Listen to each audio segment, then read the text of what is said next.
Hello there and welcome to the Sensory Hour. This is a guide through the wonderful world of autism with me, your host and guide, David Demakin. Well, here we are. This is a passion project of mine and it's finally coming to life.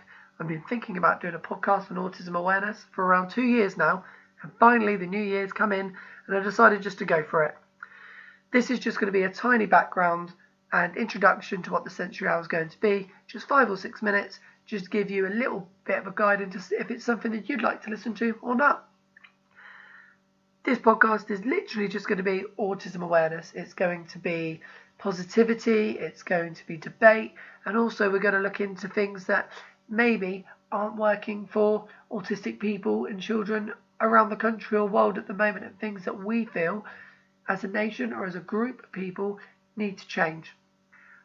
I have worked with children with autism for around 10 years now. I've worked in special educational needs, I've worked in mainstream schools, I've worked my way up from a volunteer into my position now as an autism specialist.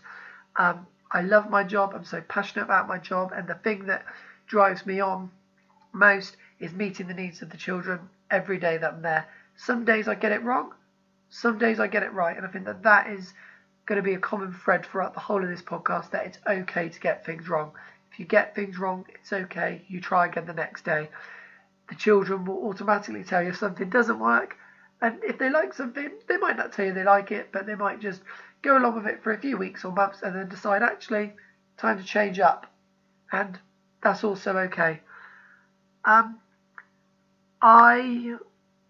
have found during my time in schools that autism is a misunderstood subject. And like I said, the aim of this podcast is to spread awareness. I am going to have interviews with parents, with Senkos, with people that work in schools, with people that work with branches of autism like PDA. I'm going to do masterclasses on how to write social stories with some of my interviewees. I'm going to do some strategy sharing, some resource sharing, and really I just want to make it as positive as we can. The aim of this podcast, as I said, is autism awareness, and really if I could just help 1 or 2 families or 1 or 2 education professionals, I will be delighted with that.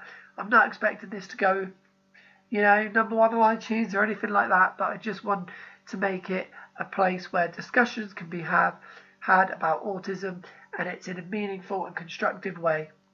Sometimes, there's going to be debate where things like government and things in our care society are getting things wrong, and it's okay as well to look into that and just say, well, actually, how will it make things better if we change things?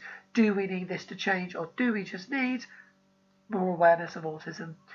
The interviews that I'm going to have, just so just before I let you guys go, is, as I said, a Senko. His name is Steve. He's worked in autism for 30 years. He is the man that is going to give us the masterclass on social stories. We're also going to get a bit of background on him, how it was to work with people who were autistic 30 years ago, and what were the differences then and now, because I'm sure we've come a long way. Jack and Jenny, who are parents of a young boy who has recently been diagnosed with autism. One of the things we're going to discuss there is how long it took for a diagnosis, what support there was during the time they were waiting for a diagnosis, and what support there is afterwards. Is that support relevant? Do they need more support, or are things working at the moment? I'm going to interview Nick. He worked in a special school running their inclusion unit, or the base as they called it.